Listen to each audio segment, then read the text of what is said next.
Ես նախ ուզում եմ շնորհակալություն հայտնել այս քննարկումը կամ հանդիպումը կազմակերպիչներին,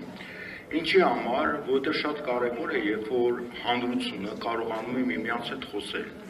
հանրության փորձագիտական մասը, քաղաքական, հասարակական, ցավոք սրտի Հայաստանի հանրությունը իր հետ խոսելու, միմյանց հետ խոսելու հարթակներ չունի։ Եվ արդյունքում մենք ստանում ենք այն, ինչ որ ստացել ենք։ Տեսեք, Հայաստանում կա իշխանություն, որը որոշումներ է կայացնում խաղաղության եւ պատերազմի մասին։ Այդ որոշումները ինչի վրա են հիմնված,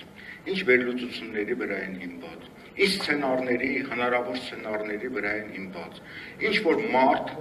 կարողանում է ամբողջ իշխանությունը կենտրոնացնել եւ որոշումներ կայացնել։ Որոշումների տակ որևէ փաստաթուղթ չկա։ Եթե փաստաթուղթ չկա, ապա չկա եւ պատասխանատվություն, ոչ ոք պատասխանատվության չի կանչում։ Այսօր ինձ առաջարկել են խոսել հոգեվոր անվտանգության թեմայով։ Ինչ է նշանակում հոգեվոր անվտանգություն։ Մենք տարիների վեր լսել ենք այս արտահայտությունը հոգեվոր անվտանգություն, հոգեվոր անվտանգության մասին հիմնական խոսում էր ով եկեղեցին։ Ինչ նկատի ունեն, որ ահա տեսեք Հայաստանում հայտնվել են կրոնական քայքայիչ կազմակերպություններ, նրանց քանակը մեծանում է, իսկ մենք թուլանում ենք եւ դրա համար մենք պետք է պայքարենք, որպեսզի եկեղեցին իր ազդեցությունը չկորցնի, դա մեր ազգի հոգեվոր անվտանգությունն է։ Իհարկե այստեղ կան շատ կարևոր հիմքեր, բայց հոգեվոր անվտանգությունը ավելի լայն հասկացողություն է։ Հոգեվոր անվտանգությունը ոչ միայն կրթությունն է, ոչ միայն մշակույթն է, հոգեվոր անվտանգությունը արվեստն է, հոգեվոր անվտանգությունը գրականությունն է, որոնց դերը այսօր մենք համարյալ չունենք, որովհետև այդ ամեն ինչը հոգեվոր խնդիրներն է դնում եւ հանրությանը ասեմ պսիխոանալիզի է ենթարկվում, հա, որովհետև տեսեք հիմնական մեծ համաշխարհային գրողները դրանք մեծ մտածողներ են, մեծ խնդիրներ են դրել։ Եվ հիմա մեր հասարակությունը վտանգավոր վիճակում է հայտնվել եւ մենք իրար հետ խոսելու խնդիր չունենք։ Մենք տրավմատիկ հասարակություն ենք, որը պատերազմում պարտություն է կրել։ Մենք որ պատերազմում ենք պարտություն կրել, մենք Արցախում ենք պարտություն կրել, թե նաև արդեն Հայաստանում ենք կրել։ Մեզ բերում է նրան, որ մենք Հայաստանում պարտություն ենք կրել, եւ պարտություն կրած որպես ժողովուրդ մենք պետք է ենթարկվենք թշնամիներին։ Եվ սա ամբողջ քաղաքականությունն է, որը գործող իշխանությունը փորձում է իրականացնել։ Սա հոգեվոր անվտանգության խնդիր է։ Հոգեվոր անվտանգության վիճակը, որ այսօր գտնվում է Հայաստանը, լավագույնս տվել է մեզ բոլորի սիրելի, մեզ ֆուտուրիստ 1984 թիվ վեպի հեղինակ Ջորջ Օրվելը։ Ես մի նախադասություն ցիտատ բերեմ։ Երբ քեզ ստիպում են ընդունել սուտը որպես ճշմարտություն, քո հոգին արդեն վտանգի մեջ է։ Այսինքն, մեր հոգին վտանգի մեջ այսօր գտնվում, մենք գտնվում ենք ստի մեջ։ Մենք ստի մեջ գտնվելով հիստերիկ դրսևորումներ են լինում։ Սոցցանցերում, գրականությունում, մամուլում, վիրավորանքներ, փոխադարձ եւ այլն, սա հիստերիայի վերաբերյունք է, այսինքն երբ որ մի հասարակություն կորցնում է իր հոգեվոր հավասարակշռությունը, ինքը դառնում է դեստրուկտիվ։ Մենք հիմա դեստրուկտիվ ենք եւ շատ կարեւոր է, որ մենք կարողանանք միմյանց հետ խոսել։ Սա շատ կարեւոր է։ Ինչ է նշանակում հոգեվոր անվտանգություն։ Ես մի քանի ձևակերպումներ եմ անել։ Երբ հասարակությունը կարողանում է պահպանել իր բարոյական արժեքները, մշակույթը, լեզուն, հավատը, ինքնագիտակցությունն ու իմաստային կողմնորոշումները, արդյոք մենք այս բոլոր կետերով կարողանում ենք պահել։ Այս բոլոր կետերով մենք կորցնում ենք մեր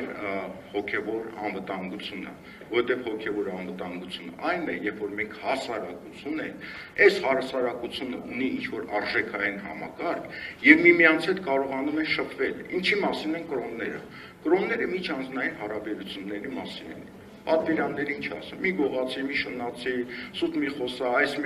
այսինքն միջմարտկային հարաբերություններ ձևավորելով մենք կարողանում ենք սոցիում ձևավորել։ Սոցիում ձևավորելով մենք կարողանում ենք ձևավորել արդեն հաջորդ փուլում պետություն եւ քաղաքական կառույցներ։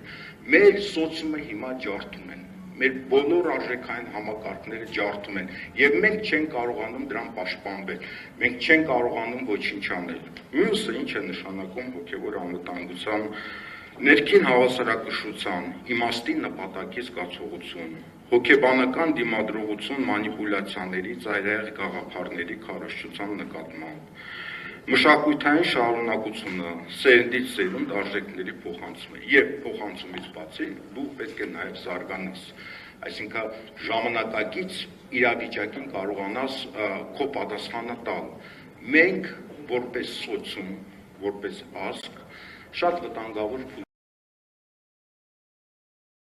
ենք այսօր գտնվում, շատ վտանգավոր փուլում ենք գտնվում։ Մենք նաև երբ որ խոսքը գնաց անվտանգային համակարգերի մասին, տնտեսական, պաշտպանական եւ այլն, հոգեվոր եւ անվտանգության եւ առհասարակ անվտանգության կարևոր բաղադրիչներից են նաև գրականությունը, մշակույթը, որտեղ ինչի մասին է գրականությունը եւ մշակույթը, հանում է այն խնդիրները, հոգեկան վիճակների, իմաստային խնդիրները եւ գնում է վերլուծություն։ Դա է մեծ գրականությունը։ Ինչ աստվածաբանություն, աստվածաբանությունը Աստծո մասին գիտալիքը եւ տեսակետները չի։ Դա որն է մեր նպատակը, մեր կյանքի, մեր հոգու, որպես մարդ, որպես հանրություն։ Մենք այդ ամեն ինչը կորցրել ենք եւ նաեւ քանի որ Տիկին Դիլբարյանը պահանջում է նաեւ ինչ-որ առաջարկություններ,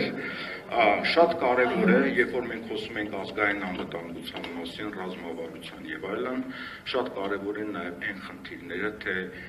ինչի վրա է կառուցվում հասարակությունը, որոնք են այդ արժեքները, ժամանակի փոփոխություններով հանդերձ,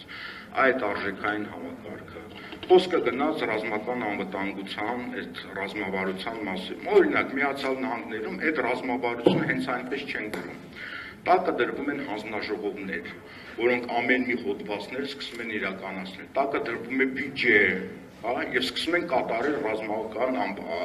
ռազմավարության հոդվածները։ Այսինքն դա աշխատանքի պլան է, ոչ թե հենց այնպես ընդունված է, բոլորը գրում են։ Այդ ռազմավարության մեջ նաեւ իհարկե պետք է դրվի նաեւ այս խնդիրները, արվեստ, մշակույթ, գումար պետք է դրվի, մրցույթներ պետք է կազմակերպվեն, երեխաներին պետք է տանեն թանգարաններ եւ այլն։ Այսինքն այս ամեն ինչը հոգեվոր անվտանգության խնդիր է։